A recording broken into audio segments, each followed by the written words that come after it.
Now you're formal. Yeah. I just realized I can't hold the mic if I'm going to read.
Thank you all for that. All right. Can you all hear me?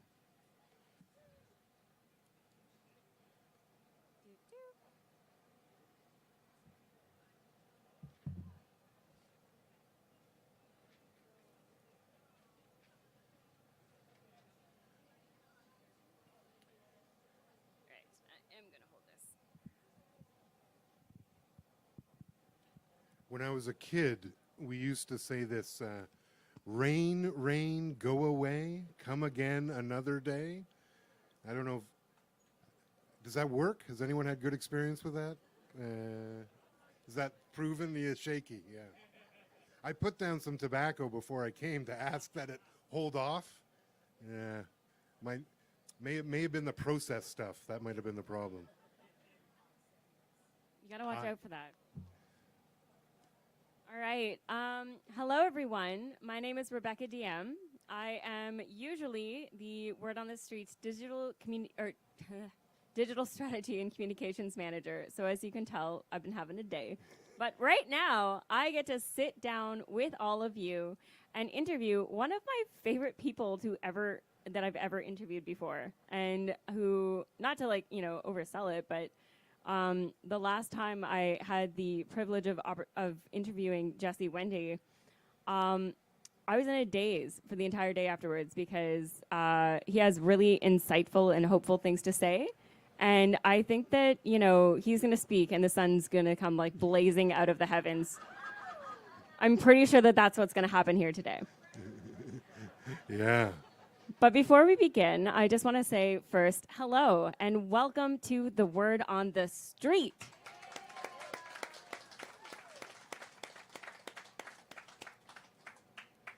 I would like to take a moment to acknowledge the history of the place where we are gathered today.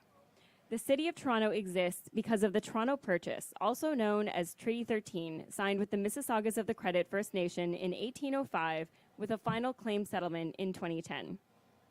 This territory is the subject of the Dish with One Spoon Wampum Belt Covenant, an agreement between the Anishinaabe, the Haudenosaunee, and the Mississaugas of the New Credit to care for and share the resources around the Great Lakes in peace, which we all now share responsibility in upholding.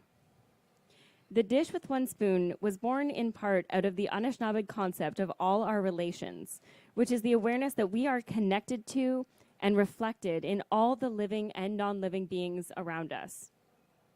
Toronto, or Toronto, is now home to many diverse First Nations, Inuit, and Métis peoples with long histories on this land. Acknowledging this is only the first step in building a practice of land stewardship and Indigenous solidarity that honors these peoples. All right, and now, please join me in welcoming Jesse Wente.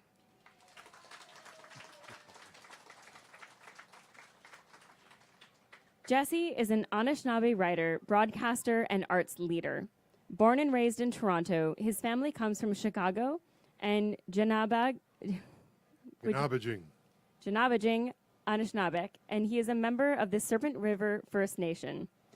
Best known for more than 2 decades spent as a columnist for CBC Radio's Metro Morning, he also worked at the Toronto International Film Festival for 11 years. In February 2018, he was named the first executive director of the Indigenous Screen Office. And Jesse was appointed the chair of the Canada Council for the Arts in 2020, the only First Nations person to ever hold the position. Not the last. Not the last. Just the first. Definitely not the last. No. Jesse, to begin, I was wondering if you would mind sharing some of your work from your book, Unreconciled, Family, Truth, and Indigenous Resistance. Absolutely. And thank you so much for that great introduction. And thank you all for coming. I see some familiar faces. And isn't it lovely just to be with one another in person again? And I do hope I hope you're dry, because they provided me with shelter, but I don't know what happened to you folks. But Y'all can come up here. yeah. If we have to, we'll mask up and we'll gather closer together. So I'm going to read a bit from the book, and I chose something from chapter 4 called "The Other Half," something a little bit more lighthearted. I was as a kid. Well, this is some of my experiences. Many of you know I was a film critic for many, many years. I've been in the movie business or movie adjacent business for the entirety of my professional life. But I got started when I was a kid. And so I'm going to read a little bit about my experiences as a child actor. Because of the distance, Maggie and I had to take the subway to Montcrest, which gave me my first real taste of independence. After school, we'd go to my maternal grandparents' place until my mom or dad could pick us up. There, my grandfather Jack, a large man with a shock of white hair and a big, round belly, would dote on us, excitedly hurrying us into the house for cheesies or pancakes. This is after-school pancakes, folks. That's grandparenting, just as an aside. At school, as the increased attention worked its magic and I improved academically, I also began to discover new passions. The drama teacher, a kind, wonderfully supportive man named Seamus Caulfield, who doubled as the shop instructor, was the first adult to encourage my artistic self, and his drama class I became obsessed with acting. The school plays he directed were staged in a large conjoined room on the mansion's first floor, which had once been the living and dining room. Seamus cast me in central roles in 2 productions and made a point of impressing on me that he believed I possessed real talent. He even went so far as to refer me to an agent he knew. I was 11 when my mother brought me to the introductory meeting. Before that, she'd found a photographer to take my headshot, and in that headshot, my hair was regulation short and neat. At Montcrest and later Crescent, where I'd go to high school, the boys' dress code included strict guidelines about hair, a faint echo of the forced haircuts my grandmother had endured at St. Joseph's and intend to achieve the same goal, conformity. But at the agents, that haircut quickly became a sticking point. After my mother and I sat down, the agent laid out the hard truth in a "let me level with you" tone of voice. "Well, if you want to work steadily," she said, "you're going to have to grow your hair out and go for native roles." I had no idea what that meant. Aside from the beachcombers and the old westerns I occasionally watched on TV, I'd never seen an Indigenous person in a dramatic role on television. And neither of those options seemed like a steady source of income for an 11-year-old. I looked to my mom for clarification, but I could tell from her expression that she wasn't willing to engage with the idea.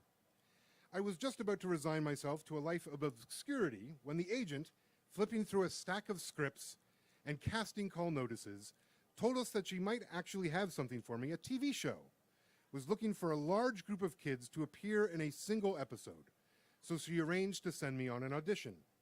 The program was the Ray Bradbury Theater, an American production that initially aired on HBO and featured the famous author of Fahrenheit 451 himself introducing dramatizations of his short stories a la Alfred Hitchcock. When my mom and I arrived at the designated time, the place was swarming with kids, many of them veterans of the audition process. Seeing their professionalism, or what I took to be professionalism at the time, I assumed I probably wouldn't get a part. I didn't know what I was doing.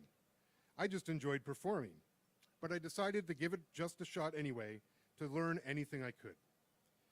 When a woman with a clipboard called out my name, I was led into a long, narrow room with a conference table running down its middle. A handful of adults were seated around the table. One of them announced that the star of the episode was going to be William Shatner. I may have only had a vague understanding of who Ray Bradbury was, but William Shatner? Now there was a name I knew. Shatner played Captain Kirk. Why did I write this? Who doesn't know that? Anyway, I'm editing the book as I go. Page count. I know. I don't know. Anyway, yeah, word count is undoubtedly what that's the secret, folks. When you read stuff like that, word count. That's why you get that.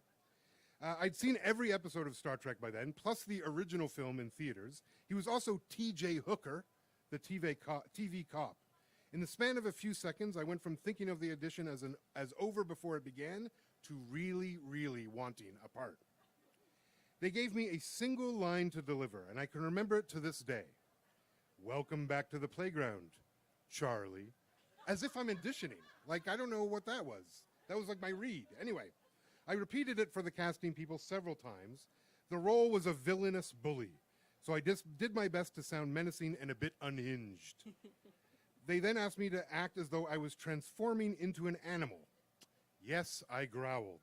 Hey, a chance to meet William Shatner was on the line, and I was committed. I left the room not knowing whether I'd had a good audition or a terrible one, not sure of what constituted a good audition. My effort, it turned out, had been of at least fair quality. I got a part. It wasn't the main part I'd read for. I wouldn't have any lines, but I was more than an extra. My character even had a name, Bully Number 3. Okay, that's more like a designation than a name, but at least I was credited. I wasn't just a random kid on the playground. That was the name of the episode, The Playground. Shatner starred as a man who was bullied as a kid and is so plagued by anxiety when he sends his own son to the same playground where he'd been tormented. His younger self was played by an established child actor who the other kids told me had starred as Mikey in the Mikey Likes It cereal commercials. I was in heady company. My mom took a week off work so she could drive me to the set every day and remain there as my guardian, as each kid had to be accompanied by an adult. We had to bring our own wardrobe, which was supposed to look timeless, allowing us to be both kids of the present and kids of the past. The playground set, with its background of building facades, was inside a soundstage. We would shoot for a couple hours at a time and then take a break. In my big scene, I stood in a row with Bully Number 1 and Bully Number 2 as we threatened the adult Shatner, who'd been transferred to his son's body, as happens from time to time. We bullies had to look intimidating while balling our hands into menacing fists. Then we swarmed the monkey bars and beat up our victim. I can't say my performance was award-worthy, but the whole experience was thrilling. I even made some on-set friends, including a couple of the actors who'd go on to star in Degrassi Junior High. On the last day of shooting, Shatner generously posed for a picture with each of us. In mine, he wrapped an arm around my neck as if I were in a patented T.J. Hooker chokehold. As much as I loved it, my first professional acting role was also my last. When the Degrassi auditions came up a short while later, I was disappointed that I didn't get sent. Imagine how different my life would have been if I'd landed a part on that show. I could have been the Indigenous kid who has all sorts of issues. Just think of the potential story arcs. My agent never sent me on another audition. I didn't follow her advice and grow my hair out. Maybe that alone made me uncastable. Too Indigenous to play a normal kid, not Indigenous enough for the native roles. It was an uncomfortable middle ground, one I'd become more familiar with as I got older. It should boggle the mind that being judged fit to appear on screen depended on the length of my hair, but it's not even particularly surprising. If an Indian turns up on a TV show or movie, it doesn't matter when or where it's set. It doesn't matter when or where it was made. That Indian has long hair. It's a trope so established that in Hollywood, when a casting agent can't find any Indigenous people with long hair, it's up to the wardrobe department to manufacture some. In many 1950s Westerns, the Indians wore headbands not because it was culturally accurate, it almost never was, but rather to keep the wigs from falling off their heads. a particular challenge given that so much of the action took place on horseback. This can seem funny at first blush, but it's actually tragic. Tragic because to the industry that shapes so much of the way we view the world, the only Indian worth portraying is the one with long hair who dies, either nobly, read aiding a white protagonist, or in villainy, read resisting a white protagonist. It doesn't matter which, so long as they die.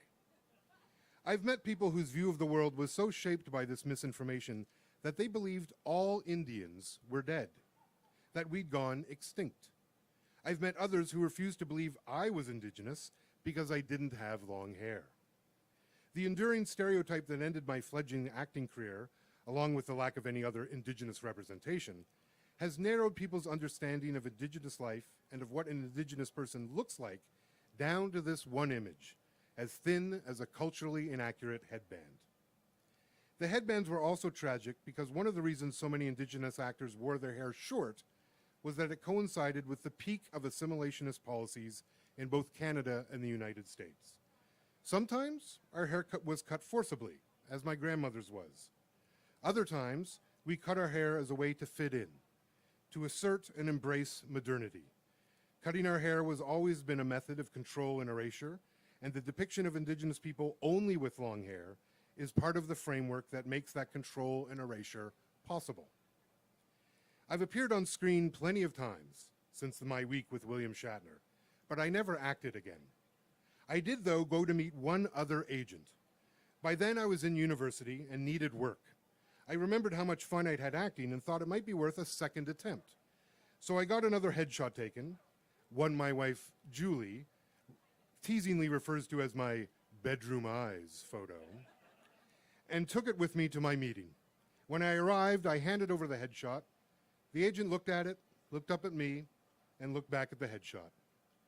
"If you really want to work," he said, "you'll have to grow your hair."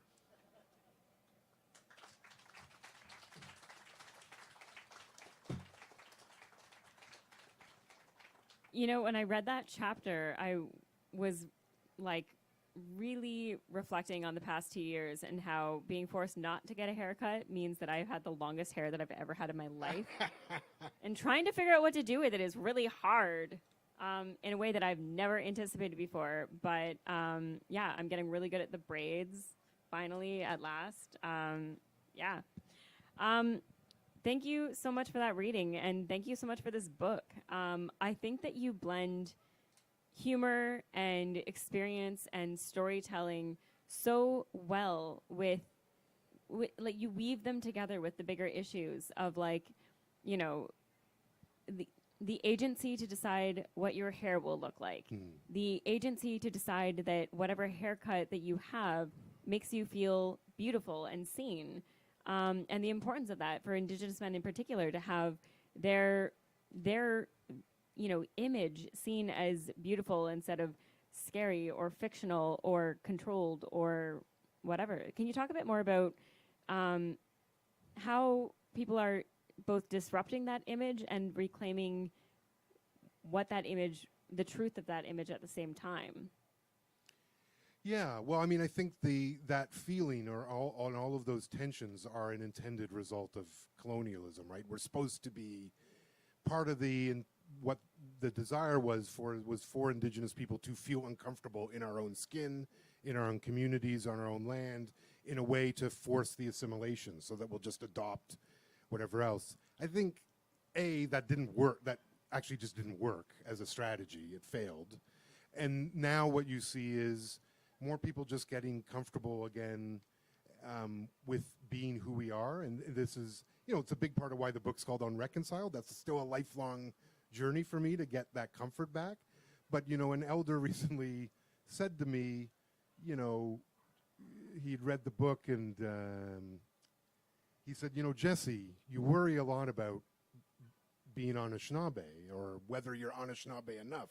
And he's like, you know, you're just Anishinaabe. Like you literally can't help it, and everything you do is the Anishinaabe way because that's you. And he's like, so you should really not, like, he understood the tensions, but his point was that's imposed, and to just accept that the way Anishinaabe people are is the way we are today, and that's fine.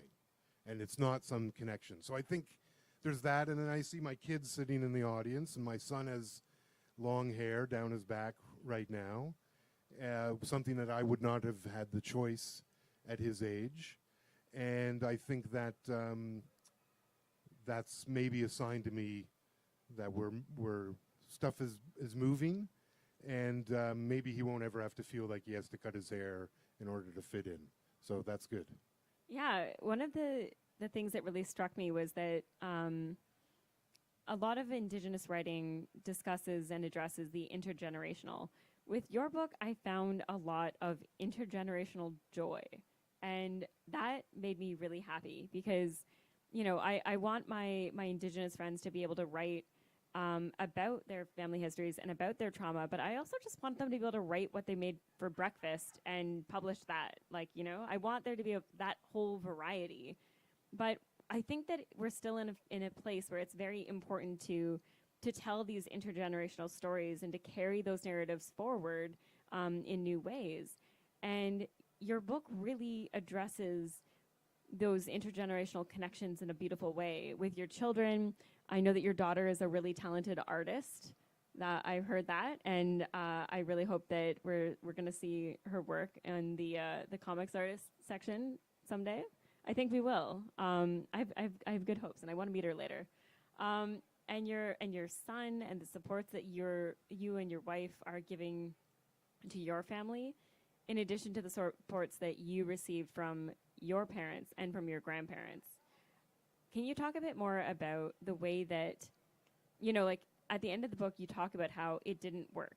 The colonial project did not work, and I can't think of a better example than of how joyful and connected your family is.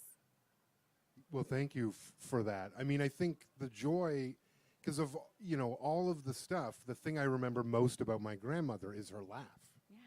That's what I remember most, is her laughing with my aunties, usually when she was beating them at cards. She was vicious on the cribbage board. She never let me win. I was a child. And she would say, well, you'll know when you win, you'll know you've earned it. And it's like, yeah, no kidding. Like, you're skunking me. This is 10 games in a row I'm skunked. Anyway, she was vicious. Euchre's like a blood sport on the res. So that's what I remember, and there's so much joy. But I think we often don't get to see that, and that's a result of the fact that Indigenous people don't tell our stories as often. There would be more joy, and more people would recognize our joy if that was allowed. I think for a long time, the storytelling sort of industrial part of it in Canada has been more interested in our trauma and consuming the trauma. And, you know, there's certainly enough of it, but it's that only gets you to a part of our humanity.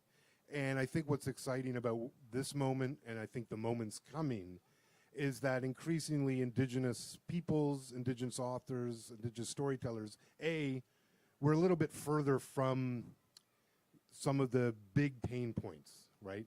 So, you know, I'm more healed probably than my grandmother was, and my kids are going to be more healed than I am, and so on and so forth. As long as, you know, it would be helpful if Canada would stop doing some stuff. That may help. But, Yeah. you know, but in terms of some of the other big stuff, like, we're moving farther away, and that is allowing a lot of creativity and storytelling to blossom, where you're not just going to get to see our joy, you're going to get to see what Indigenous storytellers want to say about the future. You know, what's interesting about a lot of us is we're actually much more interested in the future than we are in the past. It's colonialism that wants to keep us in the past. Indigenous people are always looking, everything I do is about what it'll mean like 7 generations from now. So all I think about every day is the future, not really the past. I use the past to help me understand the present and where we might go and to learn. But I don't tend to dwell in it like Canada, I think, does. So I think we're going to see a whole bunch. You know, a movie I'm talking about a lot these days is a science fiction film called Slashback that's made by Inuit filmmakers set in Nunavut. And like, if you like Stranger Things, you are going to love Slashback. And that's coming out later this summer. And you can absolutely read the film and see the trauma and pain and all of that colonialism stuff. You can also see an image of what it would be to imagine different things. And I think all of that is coming, and it's certainly long overdue, but we are often taught in Anishinaabe, things happen when they're meant to happen, and it's happening now maybe because Canada is ready for it, and our nations are ready for these things to happen, right? It's why the kids are coming home now. It actually has nothing to do with Canada. It's our communities are ready for this to happen, and the kids are ready, so it's happening now. Canada's sort of the second part of it, and they'll learn in the process. So everything happens in its time, and I think this is it. It's all happening. So I'd encourage everyone. I saw so many incredible Indigenous books, black authored books, walking through this event. I mean, what a glorious. I dreamt of these things, and they come true. So that is the power of dreaming, and when we can dream these things together, it comes true. You know, one of the things I say to people when I do a lot of speeches to encourage people to dream about the future, and what I say is the first time I ever saw a cell phone or like an iPad was on an episode of Star Trek made in like 1966. And, you know, none of the people that wrote that show, and these were some of the most brilliant writers ever, if you go research the history of who wrote Star Trek, none of them then went and made the phone. But someone who watched that show went, you know, maybe we could make that thing that does that. And now we all carry around like the entire history of music in our pocket, and you can just play it like Picard used to in the ready room. That's the power of imagination. It's not just the person themselves imagining. It's what the readers and the people who see that can then do with that and dream together and build the things. And if we can begin to imagine different outcomes, different futures for us to live here in a different way, then they can actually become true. And so much of what we're constrained by is that the colonial imagination is actually pretty limited. It imagines things in a pretty confined way, when that's not real. Like, these systems, they're not a real thing. We invented them. Like, they're not like the tree. Like, capitalism is so far from the tree. That's just a thing we invented to govern ourselves. The tree is like an actual thing. It exists in a way that capitalism does not. And so we should open our minds, dream beyond the confines of what we've inherited, to imagine what it might be to live outside of them, because it's possible. And Indigenous people, Black people, we know this because we were doing it not that long ago. That's how we lived. We lived without any of this stuff. And so in our imaginations, it's more like, yeah, we can imagine what that would look like, and we know that it's possible because we did it. And so I think it's encouraging that others are getting to that point where maybe our dreams can dance a little bit in that space where magic and the future is really born.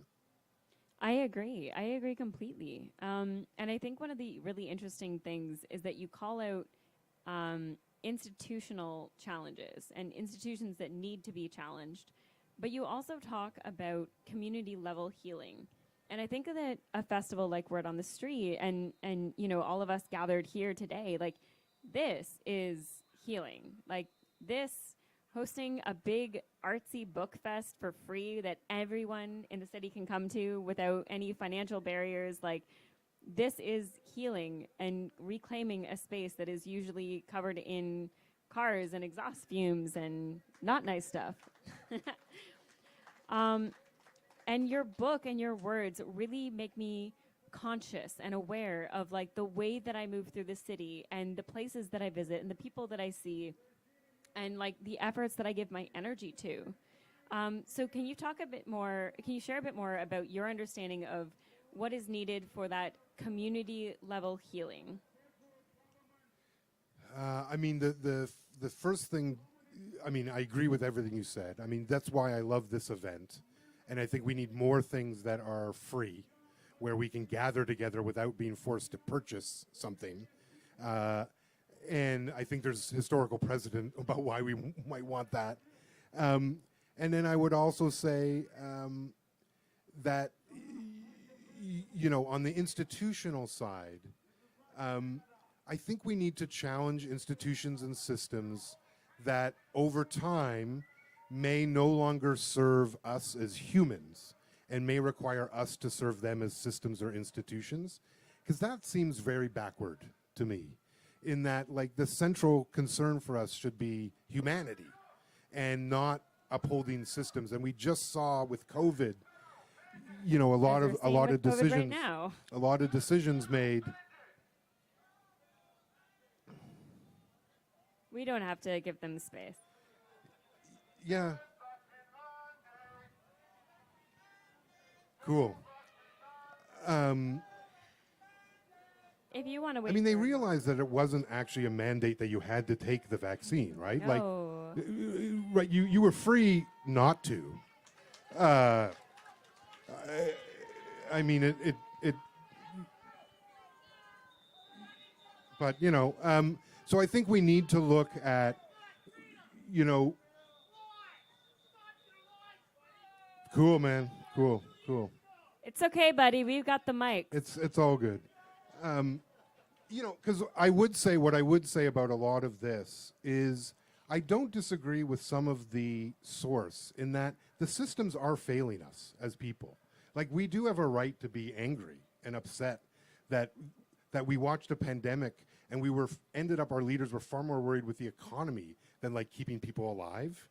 And I think so I get it. Like, I get the anger. What I would say is that I maybe see the source or why maybe differently, and I certainly see the solutions very differently than this. Because I think some of our notions of freedom, we equate them with the capitalist notion of free, meaning without cost. But the reality is freedom costs a lot, and it requires consistent effort and persistence and sort of clear vision of what we're actually talking about. And I think increasingly what we should be grounding ourselves in is what is like the human part of this. Because the human part doesn't matter where we are or where we come from or who we are. Like, those things do matter to all of us, right? Like, we need water, we need air, we need places to live, we need to eat. Ideally, we would not be infecting each other over and over again with like a really dangerous virus. So like, we need to support those things, and what does that look like? And from my somewhat limited purview in terms of like, I run arts organizations, so we have somewhat limited, except for the idea that storytelling is part of why those folks are there, part of why you're here, because the thing that defines humanity is storytelling. What's the difference between us and all other animals? We tell stories to understand it. The squirrel does not need a story to understand what it's up to. It has figured it out. The raccoon that's likely raiding your garbage right now while you're here, it does not need, it is not in a circle sort of sorting out what it's and thinking about anything. It's just doing. We have to create stories to inform everything we do and why things are and how this all works. So storytelling is at the root of why we see that. It's why we see everything. And that's why I think we need more of it, but we also need some discernment and critical thinking around and media literacy, so that when we're confronted with stories, we can actually sort of sort through it. Because we live now, like my kids, live in such a radically different storytelling environment than I did as a kid. Like, when we were kids, you could sort of tell. Maybe when you were a kid too. I don't know how old, and I won't ask. But like when I was a kid. No, you can ask. I turned 35 on Friday. Oh, congratulations, happy birthday. Thank you. But like, when I was a kid, there was one newspaper that was sold in a rack that had a certain feel to it. And then there was other newspapers that were sold at the end of the grocery store aisle that had a different feel to the paper. And you were a little nervous to pick that one up. You'd look at it to see which alien baby had been born in where, but you'd be like, I'm not, because other people were standing behind you, watching you, about to pay $1 for that. Nowadays, all the paper's the same. You can't tell one newscast from another. I can't tell what's this or what, and that requires a whole different level of media literacy and critical thinking that we as adults need to exercise and also model for our kids, so that so that we can funnel the frustration that is valid, and we can actually funnel it to the real things that help us actually resolve the solutions. Because I want those folks to be safe. Yeah. I love them too. Their value as human beings is very, very real. We just need to figure out how we can sort of talk in a common ground. I think so much is that we don't exist always on similar ground, and I worry, that makes it difficult to have the conversations we sometimes need to. So Yeah. anyway, I thank them for their voice, and I love protest. Goodness knows, I've been to a few. So like, I'm all for it. Go with creation. I want us to be able to find a path where all of us can figure out this stuff, and that's Yeah, I think like from my perspective, like I grew up on the Bruce Peninsula, and I come from an area that brag. Oh yeah. Right on the Bruce Trail. Yeah, like I grew up in an area like that where there are a number of folks that, have different opinions about the pandemic and safety measures than I do. And one of the things that really strikes me about the way that I hear them receiving the narrative of the pandemic and telling the narrative of the pandemic, and the way that I and my friends do, is that one is very focused on the individual and the other is very focused on community. And you talk about that too in this book, about unlearning individualism and the need for that and the hunger for that, especially at this moment right now, as we are, pandemic's not over, but we are in the wake of the acute phase of the pandemic. And this is a moment where unlearning individualism and the strategies that we had to take to protect ourselves needs to kind of be not put aside, but to join in a space where we also think about how we heal our communities and not just our own selves.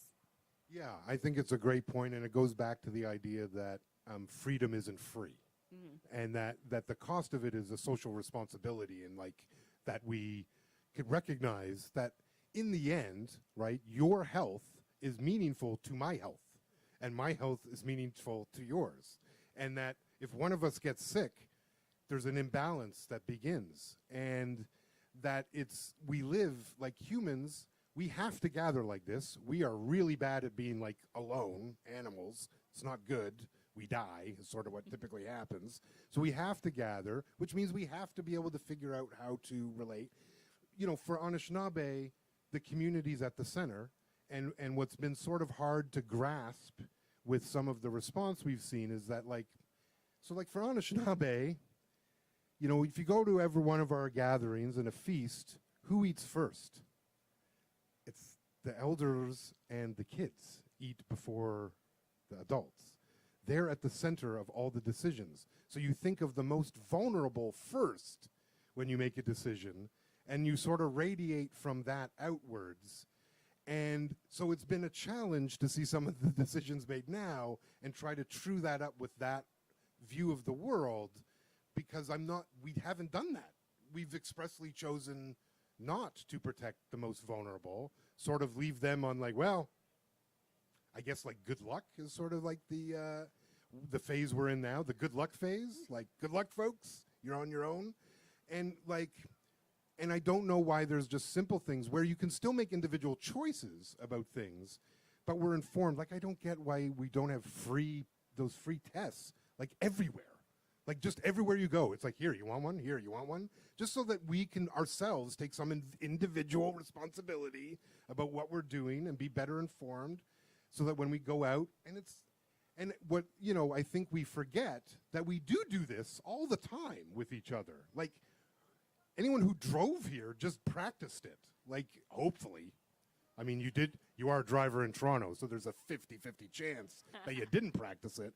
But, you know, most of the time you drive thinking like, I'm not purposely trying to crash into people or cause accidents. You're trying to take care, right? And we do this constantly. And yet, I think we've forgotten that that is how we sort of arrange things. And that includes that our systems have become a little too peaked, meaning they've come to serve too few at the cost for too many. Because, like, again, even with capitalism, you know, I'm not against people being rich. But maybe there's a too rich. Like, maybe you get to a point, you know, I used to joke that I had, like, the LeBron cap. You know, if you get, I don't know what LeBron makes, LeBron James, the basketball player. I'm sure it's a lot. But, like, he's the greatest basketball player I think I've ever seen. Magic was close, but whatever he makes, that's enough. Like, I don't know, that seems enough for everyone. Like, I think Mr. Bezos or whatever could live on whatever LeBron is pulling in on a given year. And then the rest should just be, like, shared so that we can float a little bit better, and so that things like peace tests and masks and stuff that just protect our humanity in the face of these things is more readily available. Every time now I talk to the government, I think they would prefer I stop saying this. But the first thing I talk about is how close are we on the universal basic income? Because if there's, well, my role is to advocate for artists, but when I'm asked what's the one thing you could do that would support all artists, that's it. But I'm also like, well, why should it just be for artists? Like, because we would unlock so much potential that is currently bogged down by people figuring out, like, how do I live here? How do I live? Let alone let me dream. I just need to live.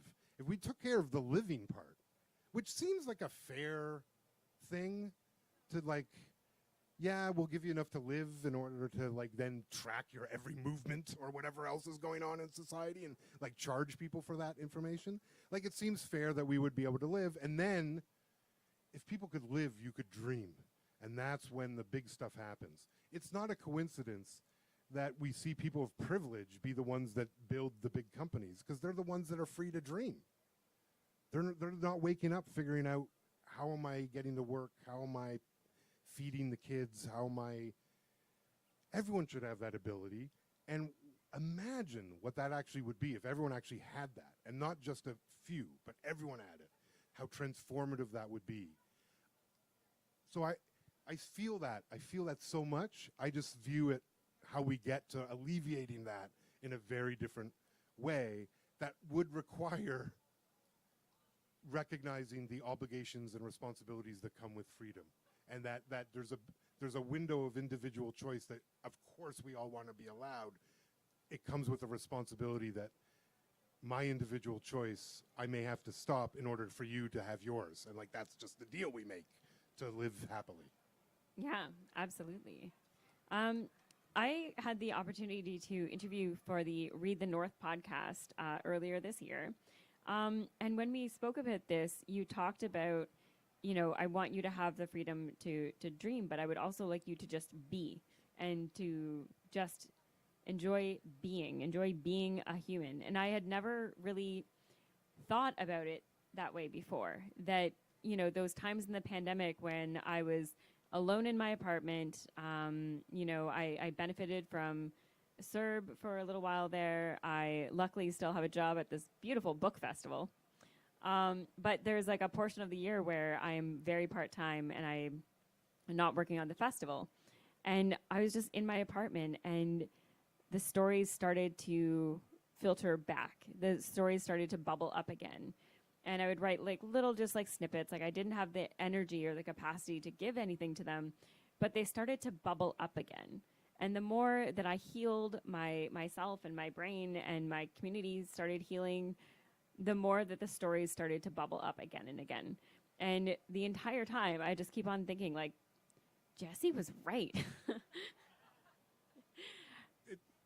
If you talk to Julie, that's rare. But, it's a teaching. And, I say these things with the benefit of therapy. And my Therapy is good, y'all. Therapy is very encouraged. I go to an Anishinaabe therapist, so it's if I would say there's anything I do that's decolonial, it's that. And you know, the big teaching, and this is circles back to an Anishinaabe view of the world, which is that our value is not in what we do. And this culture, actually, that's your only value, is what you do. It really only cares about what you do or consume. And it really only cares about the years when you're doing and consuming. If you're before that, after that, And it does care a bit if you are able to reproduce other consumers and future earners. So it does have certain attention around that particular dynamic. For Anishinaabe, the value was in just being, that you just be. You do something else. That's what you do. But just be human. And one of the things I've had to work through is therapy, if I've been so consumed in my life in doing. And it's put so much of my own self-worth and my definitions of myself and understanding of my value into what I did. When the truth is, the greatest value I have to offer anyone is in just my being. And the greatest value you have to offer me is in the being. And when we think of how we're actually going to transform things, you know, the lesson I've learned is that the best thing I've done for my family is go to therapy. The best thing. And that includes all the gardening and all the husband stuff, like the removing of the dead animal that was in the garden. Sorry, honey, I didn't tell you. I hid it from you because I just dealt with it. It was bad. But the best thing I did was go to therapy. And so, like, the best thing I can do for you is work on me, and the best thing you can do for you is work on you. And if we could actually all get to the place where we can value the being, we could start to think of the systems and institutions and start to go, are they valuing my being, or are they valuing my doing? And if they're valuing my doing, what is the relationship we're in? I want them to value my being. And if we think of how we did the pandemic, we treated it all about what people do. They go do school, do work, it was all about how do we protect the doing of things as opposed to the being, just the being. And the reality is nothing gets done without the being. So if you don't have that, you don't get the other anyway. And yet we've constructed these systems where that's it. And I do think that that's, people ask me a lot about decolonization. That's it. That's actually the trick, is reassessing where your positionality is in the world and understanding that all of this wants to tell you that it's what you do. It's not. It's that you are. That's it. That's the end and be all. Just that you are, however you are, in whatever way you are. That is the most valuable thing that you offer anyone, is that. And if we think about all of that, then a lot of the other debates that we have around identity, around gender, because again, in Anishinaabe, there's way more than two genders. All of this stuff, sort of goes away to me. Because what does it matter, actually? Because you're being however you need to be, want to be. That's it. That's the center of it all. And the other stuff is outside pressures and outside things making us do stuff. And I just want to get that. And that's an Anishinaabe thing, but you find that in, there's stuff of that in Buddhism and a lot of other similar, because there's a reason. There's a real truth to that is the human experience. Yeah. Is that's what we should be prizing, is what it is to be human, is the most glorious. Well, it's not more glorious than the bird. It's pretty awesome to be a bird. They can fly. But, I mean, it's pretty cool to be a human. So we should treasure that, just like the wolf treasures being a wolf. The wolf never... I've never seen a wolf with an identity complex. Never. They are very clear. So, that we should aspire. There's real teaching in understanding that there's a relation there. And, recently I had a great teaching about trees, and I love trees. And the teaching was, just imagine the energy it takes to grow like that and stay in one spot for that amount of time. There's actually an enormous energy in that we don't necessarily recognize or acknowledge, that's something to do that. But we can't do that. All of us are going to get up in a few minutes and go somewhere else. We're not going to stay rooted to do that for decades. We should get back, like that's being. And we should just recognize that the value is that it's there. Like there's real intrinsic value in all of this. And we can bend our systems back to support our being. It's possible to do that, and we should start to do that. And if we celebrate our being, maybe we can start celebrating the being of all of our relations that I can see all around here, because they need reconciliation too. The reconciliation among Canada and First Nations people, Métis and Inuit, pales, frankly, as daunting as it is, it pales in comparison to the reconciliation humans have to make with the land. And that is a truly multi-generational project. And that's one where if we mess up, they call that the extinction level event. That might take place over a long time, by the way. It's not necessarily like the movies tell you. So we need to figure out that too. Like that's as unreconciled as our personalities, and colonialism, by the way, warped that too. That we don't understand that connection, that's colonialism's doing as well. And we need to unpack all of that. And if we can just be, I can begin to recognize the value in other things that are also being as opposed to doing. I told you he'd bring the sun out. You are such a powerful speaker and a powerful writer, and I'm so impressed with your work. And I think one of the things that, I encourage you all, like, we do not have time to go through this entire book, unfortunately. The paperback edition is actually coming out next week, and Jesse will be signing books at the book table just behind the stage here. I encourage you all to pick it up and tweet him your questions, because we do not have time for that. But I just wanted to leave with this idea that was impressed upon me by the final chapter of the book of, like, the colonial project is only like 150, 250 years, 300 years, give or take, and it didn't work, and that's just like a blip. I'm quintessentially Canadian. My family's been here for 8 generations. I grew up on the Bruce Peninsula. I now live in Toronto, and just as you described yourself as like the quintessential like First Nations person or Anishinaabe that the system tried to create, I am very much also a product of that system. I was raised without the knowledge of the treaties that govern the land that I'm on. I was raised without the knowledge that, like, while I was off watching Disney's Pocahontas, there was like Nane Babakwa in my own backyard who was also going and visiting the Queen and advocating for her peoples, and it didn't work. And my ancestors were probably farming on that exact land like 20 years later, and I was raised without these stories, and I am so hungry for them and so excited for the amount of Indigenous storytelling that's coming out right now. But the final and the most lasting impression I have is that this is not this is not the story. Like, the truth of Canada, the truth of the relationship between the Indigenous peoples who live here and the people like my family who began to call this their home, a century ago, and people like my fiance who is choosing to call this his home today. We are all coming into this space and telling stories together. And the narrative does not have to be the one that's been told for 150 years.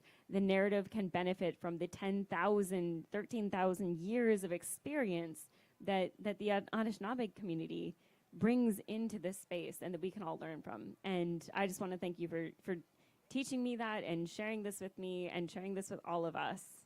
And if you have any final words, the sun is shining. Well, yes, thank you so much for that. I think my final words are what, when I think back of what my great-grandparents, Alex and Maggie Miyawasaki, would have thought. Like, they dreamed that we would all live together. Like, their dream wasn't that this would turn out badly. They believed that it was possible. Like, they truly believed it. That's why they sent their kids to that school. That's why they wanted their kids to go out and leave the community and figure it out, with the idea that we would come back and help, and that there would be an exchange. And I think we sometimes get lost that, like, that is the history. Like, we didn't chase everyone away. Like, we welcomed everyone and helped them live. We were just really bad neighbors, and Well, we're but working on it. Yeah, and I think we need to remember, like, that there was a future that was possible, that our ancestors did dream. That is not the one we're living. And we can get that back. It's not lost. We just have to reimagine that. And sure, there's some apologies and reparations and stuff that has to happen in between.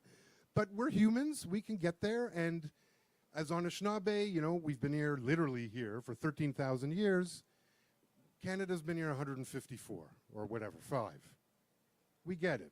It's a baby. Yeah, we're just baby. We you know, one day we'll have, soon, we can have an adult conversation in the nation to nation, from a very old nation to a somewhat younger one, and we can start to sort it out. And I recognize that all of this can be painful, but we move through it and we grow. And again, what my great-grandparents saw the potential in was in the being, in the humanity of it all. And that's where I still see all the potential in the world.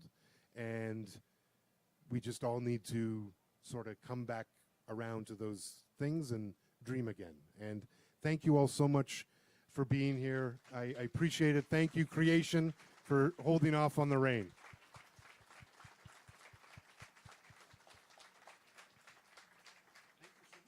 Yeah, here, I think I have to... Oh, wait, yeah, no, I have to do a little outro here.